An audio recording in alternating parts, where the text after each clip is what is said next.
저희가 읽은 창세기 본문에 유명한 이야기인 가인과 아벨의 제사에 대한 얘기가 나옵니다.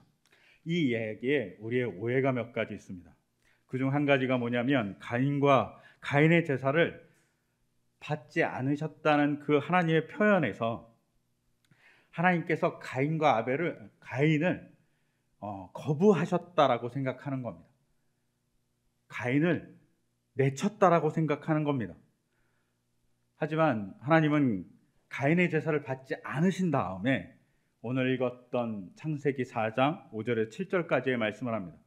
하나님께서 가인에게 나타나셔서 이야기합니다. 가인 앞에 죄가 있다고, 도사리고 있으니까 조심하라고, 죄를 다스리라고 차근차근 이야기하십니다. 만약 버리셨다면, 가인의 제사를 받지 않고 가인을 너는 이제 내 사람이 아니야 라고 얘기한다면 하나님이 가인에게 이렇게 나타나서 이렇게 이야기할 필요가 없으시죠. 즉 가인의 제사를 받지 않았다고 해서 가인을 버렸다고 볼 수 없습니다. 송정숙님의 잔소리라는 시가 있습니다. 제가 읽어드리면 이렇습니다. 어깨 무거울 때는 가끔 엄마의 잔소리로 덜어내고 싶다. 누가 듣거나 말거나 쩌렁쩌렁 울리네. 이 약은 쓰면서 달달하다. 엄마의 잔소리를 막 덜어내고 싶어요. 힘들 때는. 그런데 이 잔소리는 쓰면서 달달하다고 시인은 얘기합니다. 하나님이 가인에게 어쩌면 잔소리를 하고 있는지 모르겠습니다. 막 잔소리를 해주는 겁니다. 너 잘 가야 돼 라고 얘기해주는 겁니다. 그거를 시인은 쩌렁쩌렁하게 말한다고 얘기합니다. 하나님의 사랑의 음성이 계속되는 거죠. 하지만 가인은 하나님의 그 잔소리를 사랑으로 듣지 못합니다. 아니, 들으려 하지도 않습니다. 아이유라는 가수의 잔소리란 노래가 있더라고요. 잔소리 한번 쳐보니까 그 가사의 한 소절이 이렇습니다. 하나부터 열까지 다 너를 위한 소리. 잔소리에 대한 정의입니다. 다 너를 위한 소리라는 거죠.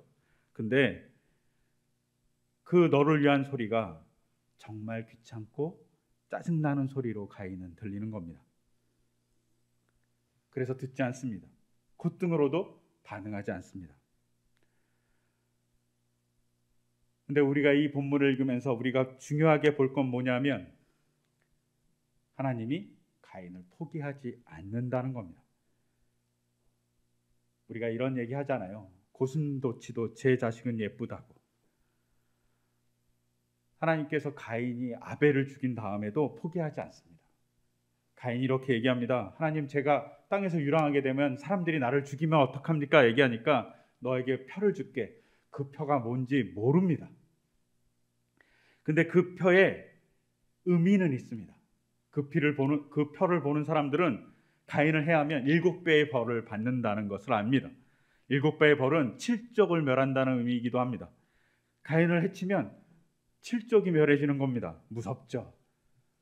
가인을 버리지 않는다는 증거입니다. 하나님이 가인의 재물은 뭔가 문제가 있었어요. 정확하게 나오지 않아요. 근데 그걸 받지 않고 가인에게 너가 더 잘된 예배를 드렸으면 좋겠어라고 얘기하면서 잔소리를 하고 있는 거죠. 그리고 그 잔소리를 들었으면 가인은 정말 아름다운 제사를 드리는 사람이 됐을 겁니다. 또한 이 가인과 아벨에서 가인의 얘기에서 우리가 오해하는 것들이 있습니다. 그게 뭐냐면 우리가 쉽게 동일화를 하는 겁니다. 누구에게 동일화를 하냐면 우리는 아벨이라고 동일화합니다. 우리는 제사를 잘 드리는 사람이야 라고 동일화하는 겁니다. 근데 모세오경을 잘 읽어보세요. 모세오경에서 창세기를 제외하고 출애굽기부터 신명기까지는 사실은 이스라엘 백성을 상징하지만 이스라엘 백성이 끊임없이 배반하는 이야기입니다. 즉 이스라엘 백성은 아벨이기보다는 가인에 가깝죠. 모세오경에는. 근데 그 가인에 가까운 이스라엘 백성을 가인과 같이 포기하지 않는다고 얘기해 주는 것이 하나님의 이야기입니다. 가인과 아벨에서 우리가 중요하게 봐야 되는 건 가인을 포기하지 않는 하나님입니다. 근데 이 포기하지 않는 하나님이 왜 포기하지 않을까요? 사랑하기 때문이죠. 근데 그 사랑함을 조금 더 잘 보려면 오늘 우리가 읽었던 창세기의 본문을 조금 더 자세히 볼 필요가 있습니다. 가인과 아벨의 제사를 받지 않았을 때, 가인의 제사를 받지 않았을 때 본문은 이렇게 기록합니다. 하나님께서 가인과 그가 바친 제물을 받지 않으셨다. 그래서 가인은 몹시 화가 나서 얼굴빛이 달라졌다라고 기록하고 있습니다. 그리고 창세기 4장 7절 우리가 읽었던 본문에는 얼굴의 안색이 변한 가인에게 하나님께서 이렇게 얘기합니다. 제가 너의 문에 도사리고 앉아서 너를 지배하려고 한다. 너는 그 죄를 다스리라. 이렇게 얘기합니다. 잔소리를 하는 거죠. 근데 이 본문을 좀 히브리 어순대로 좀 바꿔서 거칠게 번역하면 이렇게 됩니다. 제가 너의 출입문에 누워있다. 문지방에 누워있는 거예요. 조심하라는 거죠. 근데 죄의 갈망이 너에게 있다. 우리 번역은 그 죄가 너를 지배하려고 한다고 얘기합니다. 그런데 히브리어 본문 뭐라고 얘기하냐면 죄의 갈망이 너에게 있다라고 얘기해요. 죄의 욕구가 너에게 있다. 그러니 너는 죄를 다스려라 라고 얘기합니다. 즉 죄의 갈망이 안에 있어요. 그러니까 다스리라고 얘기해 주는 겁니다. 근데 죄를 다스리라고 얘기하는 것에 아주 중요한 방점이 있어요. 하나님이 정말 가인을 사랑한다는 음성이 이 속에 포함되어 있어요. 죄를 다스린다는 게 뭡니까? 가인 스스로가 죄를 거부할 수 있다라는 거예요. 가능성이 있는 존재라는 거예요. 즉 하나님은 가인에게 뭐라고 얘기하냐면 너는 가능성이 정말 많은 존재야 라고 얘기해 주는 겁니다. 너는 심지어 내가 에덴 동산에서 선악과를 따먹지 말라고 아담과 하와에게 얘기했는데 그 얘기했던 아담과 하와 같은 존재야 라고 얘기하는 거죠. 너희 아버지 같이 존귀한 존재야. 너희 아버지를 창조했을 때 내가 그렇게 부탁했듯이 나는 너희 아버지 같이 너를 생각해 라고 가인에게 얘기해 주는 겁니다. 가인에게 엄청난 이야기를 해주는 거죠. 존귀한 존재라고 인정해 주는 것이기도 합니다. 이렇게 인정을 받았다면 가인이 그 인정에 기뻐해야 됩니다. 근데 죄를 다스리라는 이 말 속에 인정을 보지 못한 가인은 잘못된 길을 갑니다. 그럼 왜 잘못된 길을 갈까요? 이 잘못된 길을 갔다라는 힌트는 얼굴빛이 변했다, 달라졌다라는 말에 힌트가 있습니다. 우리 번역은 얼굴빛이 달라졌다고 되어 있어요. 아니면 이제 개역은 얼굴빛이 변했다 이렇게 번역하고 있어요. 근데 히브리어를 직역하면 변했다가 아니라 고개를 떨구다입니다. 얼굴을 바닥에 떨구다 이런 뜻입니다. 그러면 고개를 떨구다 이렇게 번역하고 나면 의미가 여러 가지로 바뀌어 버립니다. 만약에 우리의 번역대로 얼굴색이 변했다 이렇게 얘기하면 화가 나서 변했다 이러면 분노한다는 것이 됩니다. 그런데 히브리 원문대로 번역하면 분노했는데 자기가 얼굴을 떨궜어요. 그러면 가능성이 좀 많이 열립니다. 첫째는 하나님께서 자신의 제사를 받지 않은 것에 대해서 하나님에게 원망함으로 분노한 겁니다. 분노의 대상이 하나님이 되는 거죠. 그러니 어떻게 되겠습니까? 얼굴을 떨궈서 하나님을 보고 싶지도 않은 겁니다. 하나님의 얼굴을 대면하기도 쉽지 않고 하나님의 이야기를 듣고 싶지도 않은 상태라고 번역할 수 있고 이해할 수 있습니다. 두 번째는 잔소리입니다. 하나님이 막 잔소리를 하는 거예요. 아니 내 제사도 안 받으신 하나님이 무슨 나한테 잔소리를 해? 라고 얘기하는 겁니다. 사람들이 선생님이나 다른 사람에게 잔소리를 들으면 싫어하잖아요. 막 눈길을 피하고 마음을 닫습니다. 그 잔소리가 너무나도 좋은데 다 잘 되라고 하는 일인데 듣기 싫을 때가 있습니다. 우리가 가끔 이러잖아요. 나이 드신 많은 사람들이 시를 쓰다가 이런 얘기를 합니다. 어머니의 잔소리, 아버지의 잔소리가 그립다. 더 이상 그 잔소리가 들을 수 없어서 어머니가 남긴 비닐봉지를 쓰담쓰담한다 라는 시가 있습니다. 어머니가 남겨놓은 그 비닐봉지 하나를 잔소리가 듣고 싶어서 쓰담쓰담한다라는 시인의 고백들이 있습니다. 그런데 잔소리를 처음 들을 때는 듣기 싫은 거죠. 부모가 자식에게 잔소리하는 이유는 잘 되라고 하는 건데, 가인이 부모같이 잔소리하는 그 하나님의 목소리가 듣기 싫으니 고개를 떨궈서 회피하는 겁니다.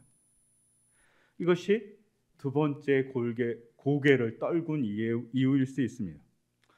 그리고 세 번째가 중요합니다. 세 번째는 히브리 원문의 그 고개를 떨구다의 의미를 더 잘 반영합니다. 얼굴 안색이 변해서 고개를 떨궜다는 의미는 낙심하다는 의미가 더 강합니다. 즉 자기 마음이 낙심했어요. 의기소침한 상태가 됐다라는 겁니다. 그래서 자기를 끊임없이 괴롭히면서 내가 왜 그랬을까? 후회를 막 하는 거죠. 여기서 질문이 있을 수 있습니다. 왜 우리나라 번역은 안생이 변했다 이렇게 번역했냐는 겁니다. 그래서 제가 열심히 찾아봤어요. 근데 우리나라가 교회가 크고 많이 발전했지만 신학에서 정말 안타까운 몇 가지가 있습니다. 그 중에 하나가 좀 오래된 기독교 국가들은 자기가 성경을 번역하면 그 번역한 이유에 대해서 소상하게 기록하는 책이 나옵니다. 근데 너무나도 안타깝게 우리나라 개역개정과 새번역은, 그나마 새번역은 조금 있지만 개역개정은 왜 이렇게 번역했는지에 대한 근거를 제시하는 책이 존재하지 않습니다. 아직 우리나라 기독교가 덜 성숙했다는 사실을 잘 반증해주는 사건입니다. 찾을 수가 없어요. 막 찾으려고 노력했는데 아마 제가 잘 못 찾아서 못 찾았을 겁니다. 그럼에도 불구하고 이렇게 번역한 이유를 좀 추측하면 우리나라 성경이 처음에는 히브리어도 보지만 영어 성경도 많이 참고했다고 그래요. 근데 영어 성경 중에 일부가 뭐라고 번역되어 있냐면 countenance fallen 혹은 countenance pale이라고 번역되어 있어요.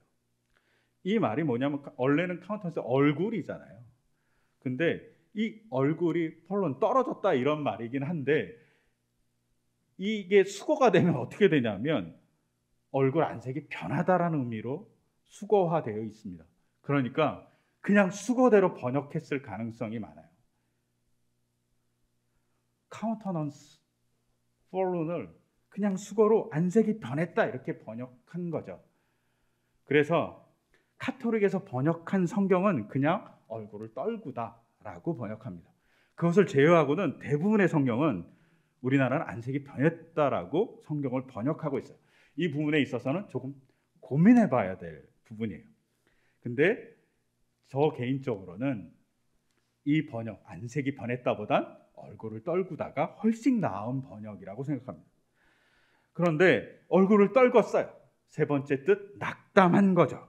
그렇게 낙담한 가인은 자신의 제사를 받지 않은 하나님에 대해서 소극적으로 변하기 시작합니다. 그리고 그 의기소침함은 열등감으로 변합니다. 그리고 그 열등감으로 인해서 끊임없이 자기 비하를 하게 됩니다. 그러면서 자기 비하 속에 이런 말이 있었죠. 하나님께서 나를 이렇게 만들어서, 하나님께서 나에게 제후를 제대로 안 해줘서 내가 이 모양 이 꼴이 되었다라고 원망할 수 있습니다. 즉 낙심이 열등감을 낳고, 열등감은 자기 비하를 낳고, 자기 비하는 자기 비하가 아닌 하나님에 대한 원망으로 바뀌어버립니다. 그리고 그 원망을 통해서 끊임없이 뭘 하고 싶습니까?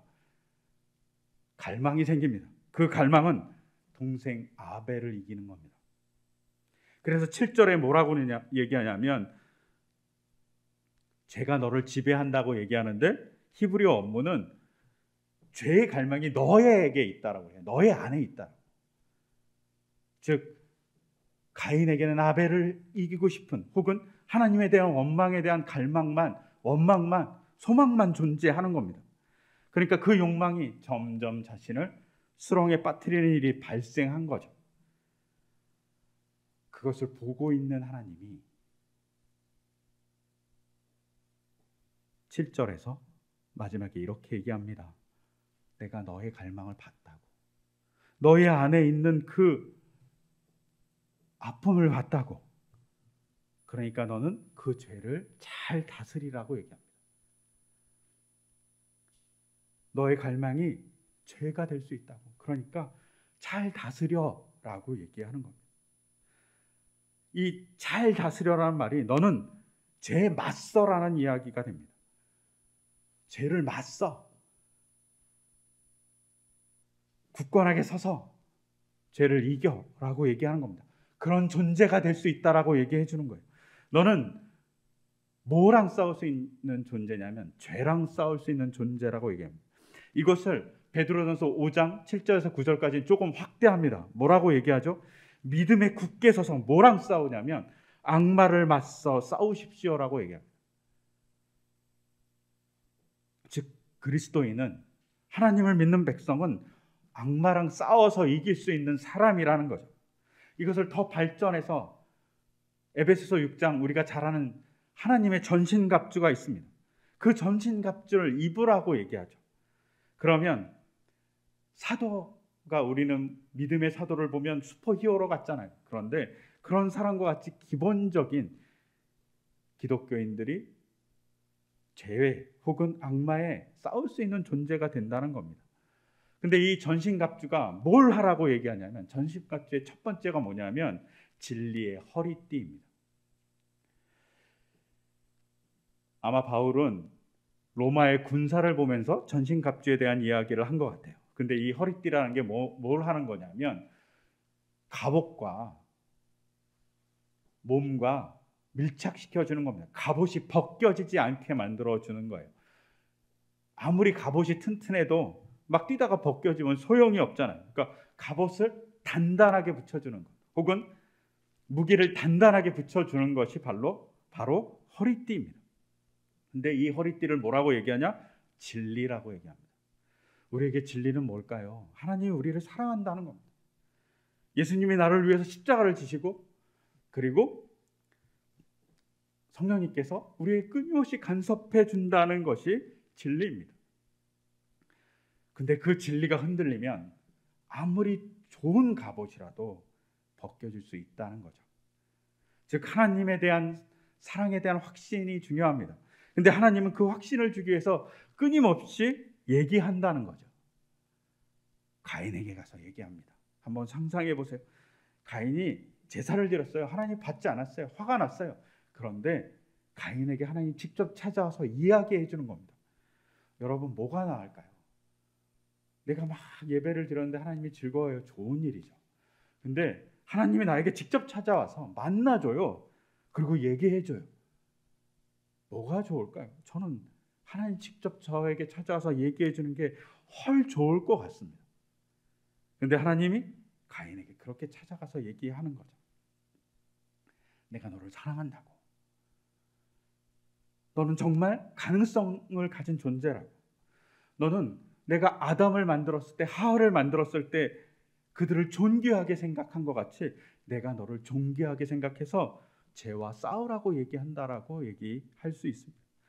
그 이야기를 들으면 존귀함을 느꼈어야 되는데 가인은 그걸 느끼지 못합니다. 그래서 가인은 범죄하는 거죠. 심지어 동생을 죽이기까지 하는 일이 발생합니다. 그것은 하나님께서 높다고, 존귀하다고 얘기하는 것을 듣지 않았기 때문입니다.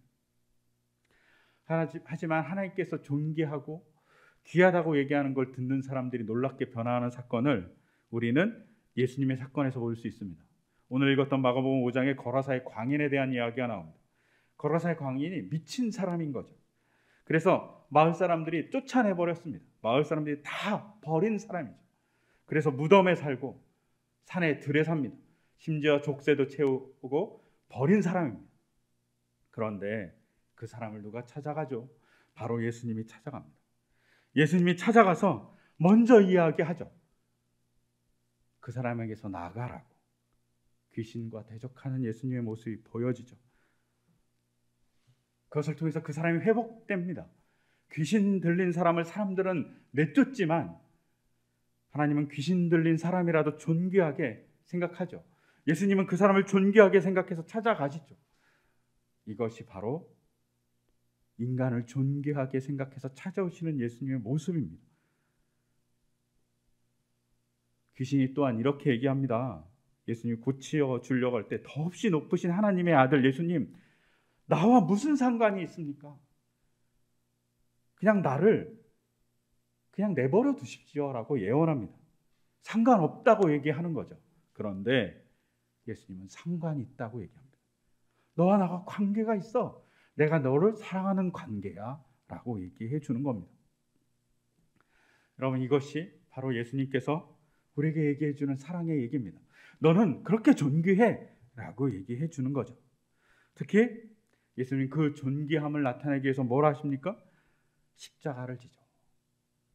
나의 생명의 가치만큼 네가 가치 있는 존재야라고 얘기해 주는 거죠. 하나님은 어떻죠? 나의 아들의 가치만큼, 우리가 독생자 예수라고 얘기하잖아요. 그러면 나의 독생자 예수만큼 너는 가치 있는 존재야라고 얘기하는 것이 십자가의 사건이죠. 성령님은 어떤가요? 그 사이에서 사람들에게 설득하죠. 그 십자가의 고통과 십자가의 사랑을 보면서 하나님을 좀 봐. 너를 사랑하는 하나님이 이렇게 행동했어 라고 증거해 주는 것이 바로 성령의 사건이죠. 저는 이번 주 십자가가 꼭 핀같이 느껴졌습니다. 뭘 꽂아놓을 때 딱 핀. 어떤 핀이냐면 내가 사랑해. 너에게 편말을 붙여줄게 라고 꽂아주는 핀이 십자가이지 않을까 생각했습니다. 너를 그렇게 사랑한다고, 너가 그렇게 존귀하다고 얘기해 주는 겁니다. 이것이 십자가의 이야기입니다. 그래서 우리가 이걸 받아들일 필요가 있습니다. 근데 이걸 받아들이지 못하는 이유는 가인의 얘기를 통해서 우리가 알 수 있습니다. 뭐요? 낙담하기 때문에, 자기를 너무 비하하기 때문에, 열등감에 시달려서 하나님을 원망하기 시작하기 때문에 하나님의 음성이 들리지 않는 거죠. 십자가의 그 놀라운 사랑을 볼 수 없는 거죠. 우리가 해야 될 일이 있습니다. 그게 뭐냐면 십자가의 사랑을 바라보는 겁니다. 저희 아이가 어렸을 때 읽었던 책 중에 황금뿔 사슴 이야기라는 동화가 있었어요. 이 동화는 한 나라에 너무나도 사냥을 좋아하는 왕이 살고 있었습니다. 그런데 한 번 사냥을 나가면 사슴을 엄청 많이 죽이는 겁니다. 근데 이 왕이 유일하게 잡지 않은 사슴이 황금뿔을 가진 사슴만 잡지 않습니다. 자기가 왕이 보기에도 황금뿔을 가진 사슴이 너무나도 아름답고 사슴의 왕같이 보였기 때문입니다. 이런 상황에서 사슴들이 회의를 엽니다. 그리고 사슴의 왕이라고 자처하는 황금뿔을 가진 사슴이 인간의 왕에게 찾아옵니다. 그리고 부탁합니다. 이러다 다 죽겠습니다. 그러니 사냥 나오면 한 마리씩만 잡아주십시오 라고 부탁합니다. 그리고 우리가 제비 뽑아서 그 사슴을 지정하겠습니다 라고 얘기하니까 왕이 또 사슴을 막 사냥하고 싶으니까 허락합니다. 그리고 하루 나가서 막 사슴하면서 한 마리씩 잡습니다. 그러다 어느 날 하루 암사슴 한 마리가 아기를 뵀는데, 아기를 뵌 그 암사슴 한 마리가 그날 잡히는 사슴으로 지목됩니다. 그리고 왕은 사냥하기 위해서 나갑니다. 그런데 그날 안사슴이 나오지 않습니다. 그리고 누가 나오냐면 황금뿔 사슴이 대신 나옵니다.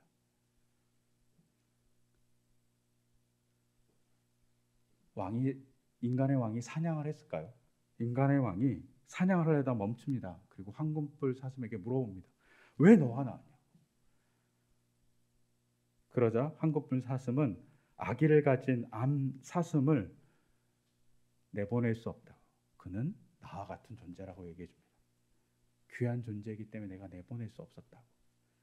그 아이의 생명이 귀하다고. 그래서 나는 내보낼 수 없다고. 그 대신 나를 잡으라고 얘기해 줍니다. 그 이야기를 듣고 인간의 왕이 뭐라고 얘기하냐면 너가 진정한 임금이다 이렇게 얘기해 줍니다. 그 이후로 사슴이 사냥당하는 일이 없었다라고 얘기해요. 황금 사슴은 아기를 되게 존중해주고 귀하게 생각해줍니다. 그래서 자신이 대신 나간 거죠. 십자가에 달린 예수님도 인간을 귀하게 생각합니다. 그래서 달리신 거죠. 우리가 가져야 될 가장 귀한 진리는 뭐냐면 나를 십자가의 사랑으로 귀하게 생각해주고 사랑해주고 십자가의 사랑으로 존중해주는 하나님이 계시다는 거죠. 내가 존중받을 존재라고 얘기해 줍니다. 여러분, 사순절의 두 번째 주일입니다. 사순절의 두 번째 주일은 사실은 사순절 첫 번째는 예수님이 죄에 대한 유혹에 대한 이야기를 하게 이렇게 교회력이 얘기하고 있어요. 그리고 교회력은 두 번째 주일은 뭘 얘기하고 싶으냐면 죄를 저항하라고 얘기하고 있습니다. 죄에 맞서라라고 얘기하고 있어요. 근데 죄에 맞서기 위해서 우리가 해야 될 일이 뭐냐면 바로 우리가 존귀한 자라는 사실을 깨닫는 겁니다.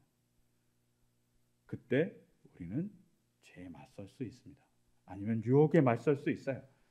존귀한 자라고, 십자가의 사랑으로 너를 사랑하는 자라고 우리 스스로 우리에게 얘기할 필요가 있습니다.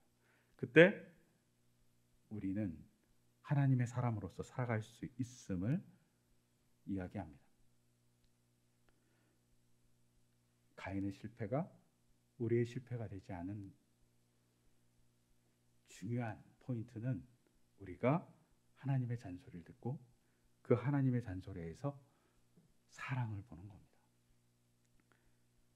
하나님의 십자가의 핀을 나를 존귀하게 여긴 핀이라고 생각하는 그 모습이 우리에게 필요합니다. 그런 모습을 달라고, 그런 사랑을 느낄 수 있게 해달라고, 그 존귀함을 경험하게 해달라고 이 시간 다 같이 기도했으면 좋겠습니다. 제가 기도하겠습니다.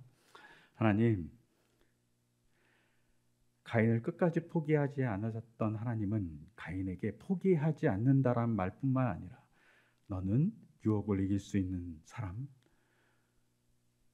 죄와 대적할 수 있는 사람이라고, 그렇게 내가 만들었다고, 그렇게 존귀한 자라고 얘기해 주십니다. 십자가는 우리에게 이렇게 얘기해 줍니다. 너희가 하나님의 아들이 될 수 있다고. 너희가 하나님께 가는 표지대를 내가 십자가로 핀 꼽았다고. 너희가 존귀한 자라고, 너희 몸에 편말을 새기기 위해서 내가 십자가라는 핀을 꼽았다고 얘기해 줍니다. 우리가 그런 존귀한 자고 사랑받는 자임을 우리가 느끼며 살아갈 때 주님의 사람이 되고 주님의 일꾼이 될 거라고 믿습니다. 또한 더불어서 우리가 서로 그렇게 바라볼 때 이 자리 하나님의 나라가 될 것을 믿습니다. 그렇게 될 수 있도록 우리에게 주님의 사랑과 주님의 돌보심과 존귀 여기심을 알아가고 경험할 수 있는 주님의 만남을 허락하여 주시옵소서. 오늘도 주 예수 그리스도 이름으로 기도드립니다. 아멘.